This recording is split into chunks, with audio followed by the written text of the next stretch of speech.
నమస్కారం మా తెలంగాణ న్యూస్ కి స్వాగతం. హెడ్లైన్స్ చూద్దాం.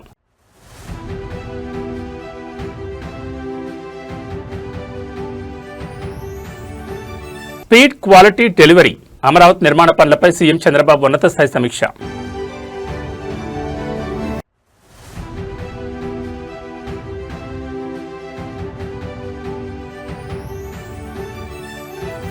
విద్యార్థులను సొంత పిల్లలుగా భావించి బోధించాలి, ఉపాధ్యాయ లోకానికి పిలుపు.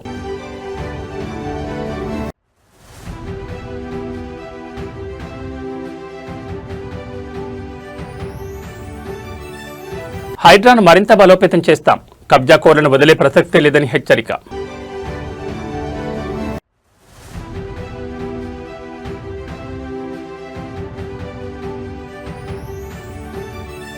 తెలుగు జాతికే భారతదేశానికే గర్వకారణం, బీఆర్ఎస్ నేతల ప్రశంసలు. ఆంధ్రప్రదేశ్ రాజధాని అమరావతి నిర్మాణ పనులను వేగవంతం చేసేందుకు ముఖ్యమంత్రి చంద్రబాబు నాయుడు కార్యాచరణను మరింత వేగవంతం చేశారు. రాజధాని పనులు నిర్దిష్ట సమయానికి పూర్తి కావాలని, పనుల్లో ఏమాత్రం ఆలస్యం సహించేది లేదని స్పష్టం చేశారు.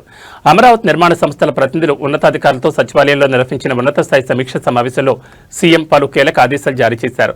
సమీక్ష సమావేశంలో మాట్లాడిన ముఖ్యమంత్రి చంద్రబాబు స్పీడ్, క్వాలిటీ, డెలివరీ అనే మూడే ప్రధాన లక్షణాలుగా రాజధాని నిర్మాణం జరగాలని అధికారులకు దిశానిర్దేశం చేశారు. అమరావతిలో 95 కీలక ప్రాజెక్టులకు సంబంధించి 50,999 కోట్ల విలువైన పనులు చేపట్టామని, రాబోయే రోజుల్లో నెలకు కనీసం 7.92% చొప్పున పనులు పూర్తి కావాలని గడువు విధించాను. భూసేకరణ, నిధుల సమీకరణ, అనుమతులు మరియు డిజైన్ల ప్రక్రియలో అన్ని శాఖలు సమన్వయంతో ముందడుగు వేయాలని ఆదేశించారు. ఇకపై తాను కూడా స్వయంగా క్షేత్రస్థాయిలో రాజధాని నిర్మాణ పనులను పర్యవేక్షిస్తానని వెల్లడించారు. ఈ సమావేశంలో పురపాలక శాఖ మంత్రి నారాయణ, సీఎస్ సాయి ప్రసాద్ సహా ఇతర ఉన్నతాధికారులు పాల్గొన్నారు. సీఎం చంద్రబాబు ఇచ్చిన దిశానిర్దేశంతో రాజధాని అమరావతి పనుల్లో మరింత వేగం పుంజుకోనుంది.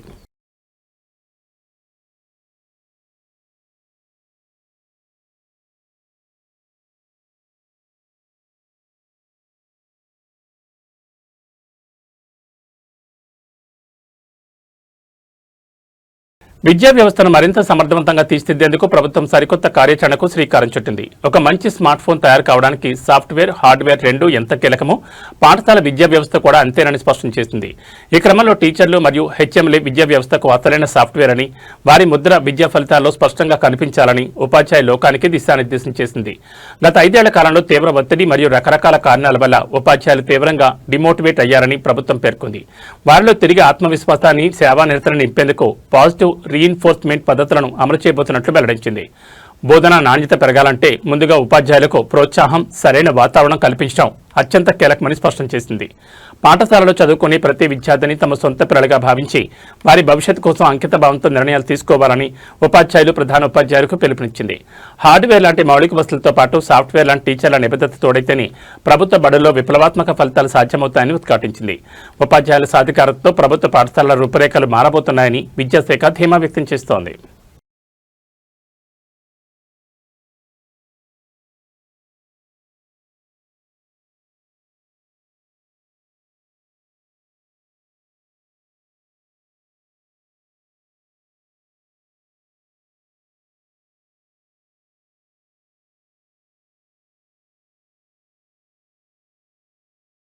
హైడ్రా వ్యవస్థపై మరియు అధికారుల నియామకాలపై వస్తున్న విమర్శలు, న్యాయపరమైన సవాళ్లపై ముఖ్యమంత్రి రేవంత్ రెడ్డి అత్యంత తీవ్రస్థాయిలో స్పందించారు.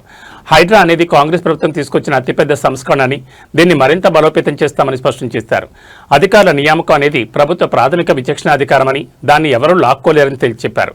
మీడియాతో మాట్లాడిన సీఎం రేవంత్ రెడ్డి గతంలో ఐఏఎస్ అధికారి సోమేష్ కుమార్పై దాదాపు 400 కోట్ల ధిక్కరణ కేసులున్న విషయాన్ని ప్రస్తావించారు. ఒక అధికారిని ఎక్కడ ఏ బాధ్యతలో నియమించాలనేది ప్రభుత్వ విచక్షణాధికార పరిధిలోని అంశమని స్పష్టం చేశారు. కబ్జా కోర్లు తప్పుడు పత్రాలతో కోర్టులను తప్పుదో పట్టిస్తున్నారని, ఇలాంటి తప్పుడు కేసులను న్యాయస్థానాల్లోని చట్టబద్ధంగా ఎదుర్కొంటామని వెల్లడించారు. హైడ్రా పనితీరుపై దేశవ్యాప్తంగా ప్రశంసలు వచ్చాయని రేవంత్ రెడ్డి గుర్తు చేశారు. చెరువులు, కుంటలు, నాలాలు మరియు పార్కులను కాపాడమే హైడ్రా ప్రాథమిక విధి అని, ఎవరైనా చెరువులు, పార్కులను ఆక్రమిస్తే నిర్దాక్షిణ్యంగా కూల్చివేతలుంటాయని హెచ్చరించారు. ఆక్రమణ విషయంలో రాజీ పడే ప్రసక్తే లేదని తేల్చి చెప్పారు. హైడ్రా విషయంలో సీఎం రేవంత్ రెడ్డి విస్పష్ట ప్రకటనతో తెలంగాణ రాజకీయాల్లో మరోసారి వేడి పెరిగింది. దొంగలంటారు, కబ్జా కోర్లంటారు, బీఆర్ఎస్ వాళ్ళు అంటారు. చెరువులను, నాలాలను, గుంటలను కబ్జా పెట్టుకొని ప్రభుత్వ భూములను, ప్రభుత్వ పార్కులను కబ్జాలు పెట్టుకున్న వాళ్ళు కోర్టులను తప్పుదోవ పట్టించి కంటెంప్ట్ ఆఫ్ కోర్ట్ అంటారు. కంటెంప్ట్ ఆఫ్ కోర్ట్ ఉంటే అధికారులను మార్చాలనే నిబంధన ఉంటే గతంలో సోమేష్ కుమార్ మీద 400 కంటెంప్ట్ కేసులు ఉన్నాయి. ఆ రోజు ఇవన్నీ ఏది మాట్లాడలే. ఒక అధికారిని ఎక్కడ నియమించాలనేది ప్రభుత్వం యొక్క విచక్షణ అధికారం. ఆ విచక్షణ అధికారాన్ని ఎవరు గుంజుకోలేరు. కాబట్టి ఈరోజు తప్పుడు కేసులను న్యాయస్థానాల మీద సంపూర్ణమైన విశ్వాసం ఉంది. న్యాయస్థానాలలో ఎదుర్కొంటాం. హైడ్రా మంచి పనులు చేస్తుంది. మా ప్రభుత్వం తీసుకొచ్చిన the greatest reform is Hydraa. We have protected lakes and nalas and water bodies. So we don't have any issues with Hydra. We are going to empower Hydra. Hydra is one of the best institution. We got appreciation from all over India. So కొట్టేదే బడా బాబులను లేఖలలో ఉన్నదే. బడా బాబులు అంటే నువ్వు సొంత ఇల్లు కట్టుకుంటే పోయి నీళ్లు కూడా కొట్టాలా? నువ్వు పార్కులో కబ్జా పెట్టుకుంటే పార్కుల కబ్జాలు పెట్టినే కూలగొడతావు. నువ్వు చెరువులను కుంటలను ఆక్రమించుకుంటే వాటిని కూలగొడతావు. బడాబాబులు జూబ్లీహిల్స్ సొంత డబ్బులతో ఇల్లు కట్టుకుంటే హైదరాబాద్ కూలగొడతాయి. హైడ్రా జాబే ప్రభుత్వ పార్కులను, చెరువులను, కుంటలను, నాలాలను కాపాడడమే. ఆ పని పర్ఫెక్ట్గా చేస్తుంది. ఎక్కడైతే కబ్జాకోరులు తప్పుడు డాక్యుమెంట్లతో కోర్టులను తప్పుదోవ పట్టించి అదేవిధంగా బతుకమ్మ కుంట లాంటి వాటిని కూడా బీఆర్ఎస్ వాళ్ళు కబ్జా పెట్టుకొని దాంట్లో కూడా కంటెంప్ట్ ఆఫ్ కోర్టు వేసిండ్రు. దాని పేరే బతుకమ్మ కుంట. ఆ బతుకమ్మ కుంటను ఆక్రమించుకుంటే దాన్ని పునరుద్ధరించిండ్రు. దాని మీద కూడా కోర్టు ఈరోజు కంటెంప్ట్ మూవ్ చేసిండ్రు, కేసు నడుస్తుంది. వీటిని ఏ విధంగా చూడాలి? అదేవిధంగా ముఖీం అనే ఒక కబ్జా కోర్ 100 ఎకరాల ప్రభుత్వ భూమిని కబ్జా పెట్టుకుంటే ఖాళీ చేయించింది. ఏ విధంగా చూడాలి? సో ఇలాంటి వాళ్ళు కూడా ఈరోజు మీకు కంటెంప్ట్ ఆఫ్ కోర్ట్ అని కేసులు వేసిండ్రు. కాబట్టి దయచేసి హైడ్రాని పని చేయనీయకుండా అడ్డుకోవాలనే కబ్జా కోర్లకు మీరు ఎవరు సహకరించండి. మీడియా కూడా నేను విజ్ఞప్తి చేస్తున్నా. ఈరోజు ఏ భూమి కూడా ఇతరులకు ఇవ్వలే. ప్రభుత్వం తీసుకున్నది చెరువులను, కుంటలను పునరుద్ధరించింది. అది ఆక్రమించుకున్న వాళ్ళు ధనవంతులైనా పేదవాళ్ళైనా ఈరోజు మీకు కన్వెన్షన్ కూలగొట్టిరు పేదోళ్ళదా? అది గండిపేట చెరువులు ఆక్రమించుకున్న వాళ్ళని కూలగొట్టిరు పేదోళ్ళదా? బతుకమ్మ కుంటను ఆక్రమించుకున్న వాళ్ళు పేదోళ్ళ? ఎట్లా సుధాకర్ రెడ్డి అని టీఆర్ఎస్ కాన్స్టిట్యున్సీ ఇన్ఛార్జ్ కేసీఆర్ గారు వస్తే విమానంలో పూల వర్షం కురిపించండు. 10 ఎకరాలు బతుకమ్మ కుంటను కబ్జా పెట్టి అమ్ముకున్న తర్వాత పూల వర్షమైంది, కనక వర్షమే కురిపించవచ్చు. ఇట్లాంటి కబ్జాదారులను కాపాడడానికి డబ్బులు పెట్టి సోషల్ మీడియాలో తప్పుడు ప్రచారం చేసి ప్రభుత్వాన్ని బదనాం చేయాలనే ప్రయత్నం చేస్తుండ్రు. ప్రభుత్వానికి స్పష్టత ఉన్నది. హైడ్రా కార్యాచరణ పట్ల, హైడ్రా నిర్వహిస్తున్న బాధ్యతల పట్ల ఖచ్చితంగా హైకోర్టు ఇచ్చిన ఆదేశాలు ఇంకా నేను పరిశీలించలేదు. ప్రభుత్వ పరంగా సమీక్ష చేస్తాం. తప్పకుండా కోర్టు ఆదేశాలు ఇస్తే న్యాయస్థానాన్ని గౌరవిస్తాం. అదేవిధంగా హైడ్రా కొనసాగిస్తున్న పనులను కూడా భవిష్యత్తులో కూడా కొనసాగిస్తాం. ధన్యవాదాలు.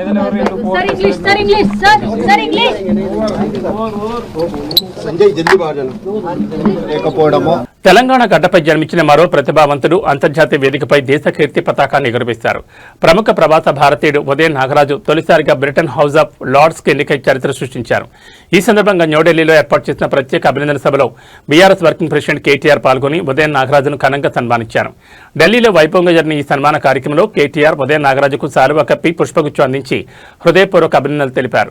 బ్రిటన్ పార్లమెంట్ ఎగువ సభ అయిన హౌస్ ఆఫ్ లార్డ్స్ సభ్యుడిగా తెలంగాణ బిడ్డ ఎంపిక కావడం యావత్ తెలుగు జాతికే కాకుండా భారతదేశానికి గర్వకారణమని కేటీఆర్ కొనియాడారు.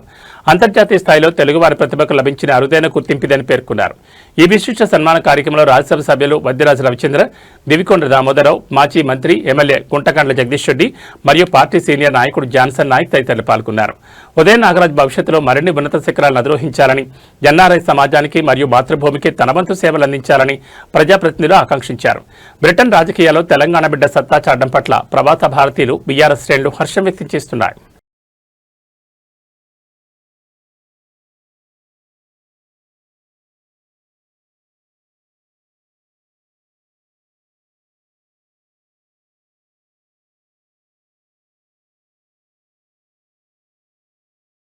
ఉత్తరాంధ్ర ప్రజల దశాబ్దాల నిరీక్షణకు తెరబడబోతోంది. ప్రతిష్టాత్మక భోగాపురం అంతర్జాతీయ విమానాశ్రయ ప్రారంభోత్సవానికి ముహూర్తం ఖరారైంది. ఆగస్టు 1వ తేదీన భారత ప్రధాని నరేంద్ర మోడీ చేతుల మీదుగా ఈ విమానాశ్రయం ప్రారంభం కానుంది. ఈ చారిత్రాత్మక ఘట్టం మరియు ప్రధాని మోడీ పర్యటన నేపథ్యంతో విద్యా ఐటీ శాఖల మంత్రి నారా లోకేష్ అధికారులతో ఉన్నత స్థాయి సమీక్ష సమావేశం నిర్వహించారు. సమీక్షలో మాట్లాడిన మంత్రి లోకేష్ ప్రధాని సభకు దాదాపు 3 లక్షల మంది ప్రజలు హాజరయ్యే అవకాశం ఉందని వెల్లడించారు. అందుకు అనుగుణంగా విమానాశ్రయం పరిసరాల్లో రహదారుల విస్తరణ, రవాణా సౌకర్యాలు, వాహనాల పార్కింగ్ స్థలాలు మరియు కట్టుదిట్టమైన భద్రతా ఏర్పాట్లను తక్షణమే పూర్తి చేయాలని అధికారులు ఆదేశించారు. సభకు వచ్చే సామాన్య ప్రజలకు ఎలాంటి ఇబ్బందులు తలెత్తకుండా సమగ్ర ప్రణాళికతో ముందడుగు వేయాలన్నారు. సభకు తరలివచ్చే ప్రజల కోసం ప్రత్యేకంగా భోజన కౌంటర్లు, తాగునీటి వసతి, ప్రథమ చికిత్స కేంద్రాలు మరియు అత్యవసర సమయాల్లో వినియోగించేందుకు వీలుగా భారీగా అంబులెన్స్లను సిద్ధం చేయాలని నిర్దేశించారు. అన్ని ప్రభుత్వ శాఖల అధికారులు సమన్వయంతో పనిచేసి ప్రారంభోత్సవ కార్యక్రమాన్ని విజయవంతం చేయాలని ఆదేశించారు. భోగాపురం ఎయిర్పోర్ట్ ప్రారంభంతో ఉత్తరాంధ్ర ప్రాంత ఆర్థిక, పారిశ్రామిక స్వరూపమే మారబోతోందని ప్రభుత్వం ధీమా వ్యక్తం చేస్తోంది.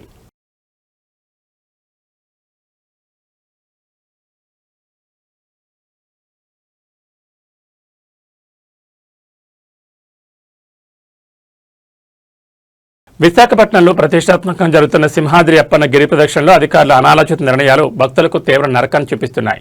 సరైన ముందస్తు ప్రణాళికలు, ట్రాఫిక్ మళ్లింపు చర్యలు లేకపోవడంతో గిరి ప్రదక్షిణ మార్గంలో వాహనదారులు, భక్తులు గంటల తరబడి నరకయాతన అనుభవిస్తున్నారు. ఇసుకతోట, హనుమంతవాక జంక్షన్ల పరిసర ప్రాంతాల్లో గత కొన్ని గంటలుగా భారీగా ట్రాఫిక్ స్తంభించిపోయింది. సింహాద్రి అప్పన్న గిరి ప్రదర్శనకు లక్షలాదిగా భక్తులు తరలివచ్చారు. అయితే వారి రాకపోకలకు అనుగుణంగా ప్రత్యామ్నాయ మార్గాలను ఏర్పాటు చేయడంలో యంత్రాంగం ఘోరంగా విఫలమైంది. దీంతో గత 5 గంటలకు పైగా వాహనాలు ఎక్కడికక్కడ నిలిచిపోయాయి. చిన్నారులు, వృద్ధులు, భక్తులు ట్రాఫిక్ చిక్కుల్లో పడి తీవ్ర అస్వస్థతకు గురవుతున్నారు. ఈ ఉత్సవం కోసం గత వారం రోజులుగా మంత్రులు వంగల్పూడి అనిత, డోలా బాలవీరాంజనేయ స్వాములతో పాటు ఐఏఎస్, ఐపీఎస్ అధికారులు వరుస సమీక్షలు నిర్వహించారు. స్వయంగా క్షేత్రస్థాయిలో పర్యటన చేసినప్పటికీ గ్రౌండ్ లెవెల్లో ఈ సమీక్షలు ఎలాంటి సత్ఫలితాలను ఇవ్వలేకపోయాయని భక్తులు ఆగ్రహం వ్యక్తం చేస్తున్నారు. ట్రాఫిక్ ను క్లియర్ చేసి భక్తులకు ఇబ్బంది లేకుండా చేయడంలో పోలీసులు, యంత్రాంగం తక్షణమే చర్యలు తీసుకోవాలని స్థానికులు కోరుతున్నారు.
ఎక్కడ దారుందాలు వచ్చేస్తున్నాడు దాని తెలియక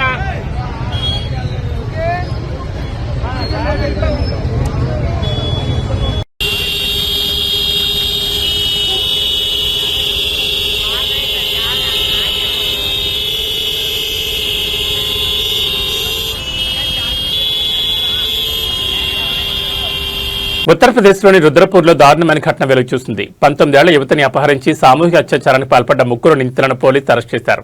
నిందితులను పట్టుకునేందుకు వెళ్లిన పోలీసులపై వారి ఎదురు కాల్పులకు తెగబడడంతో పోలీసులు జరిపిన కాల్పుల్లో ఒక నిందితుడు గాయపడ్డాడు. ఈ ఘటన స్థానికంగా తీవ్ర కలకలం రేపింది. పోలీసుల వివరాల ప్రకారం బాధితురాలైన యువతిని కిడ్నాప్ చేసిన 3 ఆకతాయిలు ఈ దారుణానికి పాల్పడ్డారు. బాధితురాలి ఫిర్యాదుతో రంగంలో దిగిన పోలీసులు నిందితుల స్థావరాన్ని గుర్తించి పట్టుకునేందుకు ప్రయత్నించారు. అయితే నిందితులు పోలీసులపైకి కాల్పులు జరపడంతో ఆత్మరక్షణ కోసం పోలీసులు కూడా ఎదురు కాల్పులు జరిపారు. ఈ కాల్పుల్లో ఒక నిందితుడు కాలికి తుపాకీ గుండు తగలగా పోలీసులు 3 అదుపులోకి తీసుకున్నారు. కేసు విచారణలో భాగంగా ఘటనా స్థలంలో సీన్ రిక్రియేషన్ చేసేందుకు 2 నిందితులను పోలీసులు అక్కడికి తీసుకెళ్లారు. ఆ సమయంలో పోలీసులు కళ్లు గప్పి పారిపోయేందుకు నిందితులు యత్నించారు. వెంటనే అప్రమత్తమైన పోలీసులు స్థానికులు వారిని వెంబడించి పట్టుకుని అక్కడికక్కడే దేహశుద్ధి చేసి తిరిగి కస్టడీలోకి తీసుకున్నారు. నిందితులపై తీవ్రమైన చట్టపరమైన చర్యలు తీసుకుంటున్నట్లు పోలీసులు వెల్లడించారు.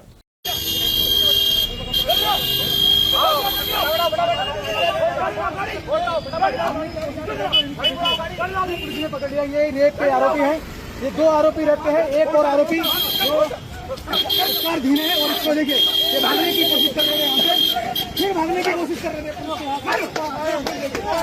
अभी जो है ये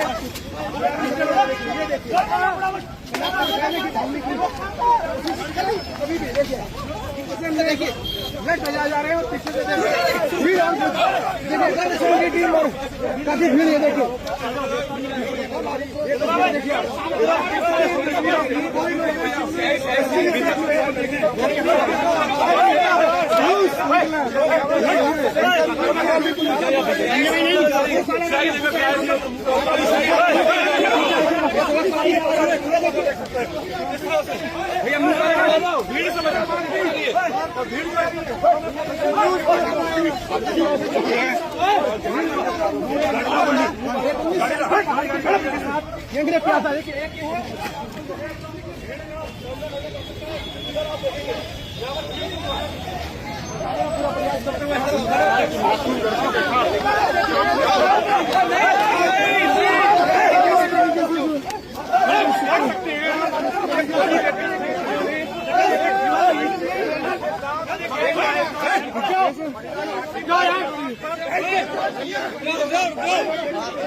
अरे मारना मत यार।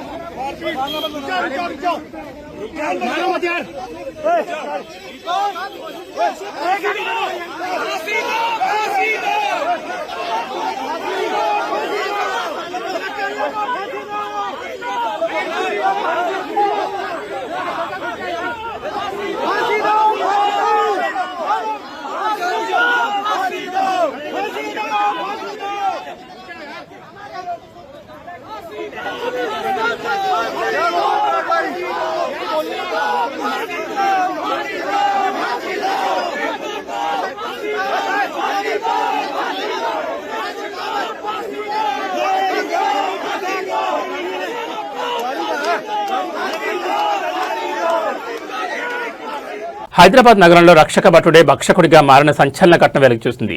బాధితురాలకు న్యాయం చేయాల్సిన సీఐ హోదాలోని అధికారి ఆమెపై లైంగిక వేధింపులకు పాల్పడడంతో తీవ్ర కలకలం రేగింది. జూబ్లీహిల్స్ సీఐ శ్రీనివాసరెడ్డిని సస్పెండ్ చేస్తూ Hyderabad police commissioner CP Sajjanar కఠిన ఉత్తర్వులు జారీ చేశారు. పోలీసుల విచారణలో దిగ్భ్రాంతికరమైన విషయాలు వెలుగులోకి వచ్చాయి. తన సమస్యపై ఫిర్యాదు చేయడానికి స్టేషన్కు వచ్చిన ఒక మహిళ బలహీనతను ఆసరాగా చేసుకున్న సీఐ శ్రీనివాసరెడ్డి ఆమెను లొంగ తీసుకుని శారీరకంగా వాడుకున్నట్లు నిర్ధారణ అయింది. అంతేకాకుండా ఆమెకు సంబంధించిన కొన్ని రహస్య వీడియోలను అడ్డం పెట్టుకుని సదరు మహిళ నుంచి భారీగా డబ్బులు లాగినట్లు విచారణలో గుర్తించారు. కొన్ని రోజుల పాటు సదరు మహిళతో ఒకే ఇంట్లో కలిసి ఉన్న సీఐ ఆ తర్వాత ఆమెను వదిలించుకునేందుకు తీవ్ర ప్రయత్నాలు చేశాడు. దీంతో బాధితురాలు సీఐ అక్రమాలకు సంబంధించిన ఆధారాలను బయటపెట్టడంతో అసలు నిజాలు వెలుగులోకి వచ్చాయి. ఈ ఆధారాల ఆధారంగా శాఖాపరమైన విచారణ చేపట్టిన సిపి సజ్జనార్ సీఐపై సస్పెన్షన్ వేటు వేశారు. చట్టాన్ని కాపాడాల్సిన పోలీసు అధికారి ఇలాంటి దారుణాన్ని పొడిగట్టడంపై సర్వత్రా నిరసన వ్యక్తమవుతోంది. జోగులాంబ గద్వాల జిల్లాలో అత్యంత హృదయ విదారకర ఘటన వెలుగుచూసింది. తరగతి గదిలో మార్కుల పేరుతో తోటి విద్యార్థుల ముందు లెక్చరర్ తీవ్రంగా అవమానించడంతో మనస్తాపం చెందిన ఒక ప్రతిభావంతుడైన ఇంటర్ విద్యార్థి సూసైడ్ నోట్ రాసి ఆత్మహత్యకు పాల్పడ్డాడు. కనీస విచక్షణ మరిచి ఓ మహిళా లెక్చరర్ ప్రవర్తించిన తీరు ఒక విద్యార్థి ప్రాణం తీసిందని కుటుంబ సభ్యులు స్థానికులు తీవ్ర ఆగ్రహం వ్యక్తం చేస్తున్నారు. కొత్తపల్లి గ్రామానికి చెందిన నేతిబొట్టు తరుణ్ గద్వాల ప్రభుత్వ కళాశాలలో ఇంటర్ సెకండ్ ఇయర్ చదువుతున్నాడు. ఇంటర్ ఫస్ట్ ఇయర్ ఫలితాల్లో 440 మార్కులకు గాను 434 మార్కులు సాధించి జిల్లాలోనే 2వ స్థానంలో నిలిచాడు. అయితే కాలేజీలో 435 మార్కులు వచ్చిన మరో విద్యార్థితో పోలిస్తూ 434 మార్కులు వస్తే నువ్వేమన్నా గొప్పోడివా, నీకంటే ఎక్కువ వచ్చిన వారు లేరా అంటూ ఓ మహిళా లెక్చరర్ తరుణ్ను కించపరిచింది. అలా మాట్లాడడం కరెక్ట్ కాదని విజ్ఞప్తి చేసిన తరుణ్ను నువ్వేమైనా మంత్రి కొడుకువా అంటూ సదరు లెక్చరర్ అందరి ముందు చెంపపై కొట్టి అవమానించింది. దీంతో క్లాస్ అంతా నవ్వడంతో తీవ్ర మనస్తాపానికి గురైన తరుణ్ ఇంట్లో ఎవరూ లేని సమయంలో ఉరివేసుకుని ప్రాణాలు తీసుకున్నాడు. ఉపాధ్యాయులు ప్రోత్సహించాలి, కానీ ఇలా అవమానించకూడదు, ఆమెపై కఠిన చర్యలు తీసుకోవాలని సూసైడ్ నోట్లో తరుణ్ ఆవేదనగా పేర్కొన్నాడు. బాధ్యతారాహిత్యంగా వ్యవహరించి విద్యార్థి ఆత్మహత్య కారణమైన లెక్చరర్పై కఠిన చర్యలు తీసుకోవాలని విద్యార్థి సంఘాలు కుటుంబ సభ్యులు డిమాండ్ చేస్తున్నాయి. దేశీయ స్టాక్ మార్కెట్లలో ఇవాళ బుల్ చోరు స్పష్టంగా కనిపిస్తోంది. పశ్చిమాసియాలో యుద్ధ పరిస్థితులు కాస్త సదలడంతో గ్లోబల్ మార్కెట్ల నుంచి వచ్చిన సానుకూల సంకేతాలు మన సూచీలకు కొండంత బలాన్నిచ్చాయి. ఉదయం ప్రారంభం నుంచి సూచీలు భారీ లాభాల్లో పయనిస్తూ మదుపర్లలో కొత్త ఉత్సాహాన్ని నింపాయి. మార్కెట్ వివరాల్లోకి వెళ్తే బొంబాయి స్టాక్ ఎక్స్చేంజ్ సూచీ సెన్సెక్స్ ఏకంగా 650 పాయింట్లు లెగిసి 77,420 మార్క్ వద్ద ట్రేడ్ అవుతోంది. మరోవైపు నేషనల్ స్టాక్ ఎక్స్చేంజ్ సూచీ నిఫ్టీ 195 పాయింట్ల లాభంతో 24,179 వద్ద స్థిరంగా కొనసాగుతోంది. ఐటీ, టెక్నాలజీ, టెలికాం మరియు బ్యాంకింగ్ రంగాల షేర్లు గ్రీన్లో ట్రేడ్ అవుతూ మార్కెట్ ర్యాలీకి ప్రధాన కారణమయ్యాయి. అయితే మరోవైపు అంతర్జాతీయ మార్కెట్లో క్రూడ్ ఆయిల్ ధరలు మళ్లీ పుంజుకోవడం గమనార్హం. బ్రెంట్ క్రూడ్ రకం బ్యారెల్ ధర 4.34% పెరిగి $87.77 చేరింది. ఇక విదేశీ మారకం మార్కెట్లో అమెరికన్ డాలర్తో పోలిస్తే భారత రూపాయి మారకం విలువ 95.85 వద్ద కొనసాగుతోంది. గ్లోబల్ పరిస్థితులకు అనుగుణంగా మార్కెట్లు ఇవాళ లాభాల్లో పయనిస్తున్నప్పటికీ క్రూడ్ ధరల పెరుగుదల ప్రభావంపై వ్యాపార వర్గాలు నిఘా ఉంచాయి.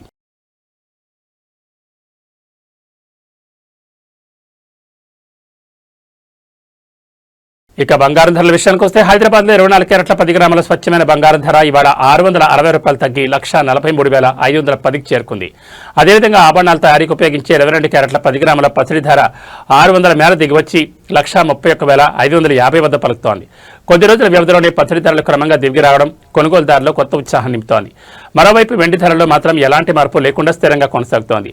కేజీ వెండి ధర హైదరాబాద్ మార్కెట్లో 2,35,000 వద్ద మార్పు లేకుండా ఉంది.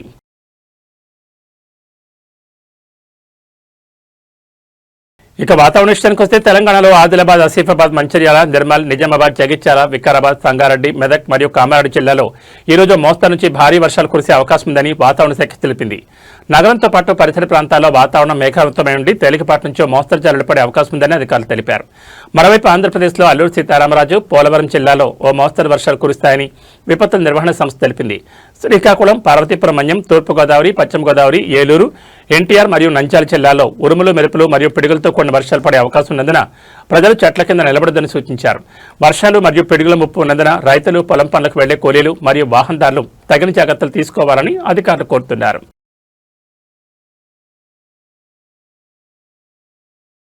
ఇవి బులెటిన్ విశేషాలు. నమస్కారం.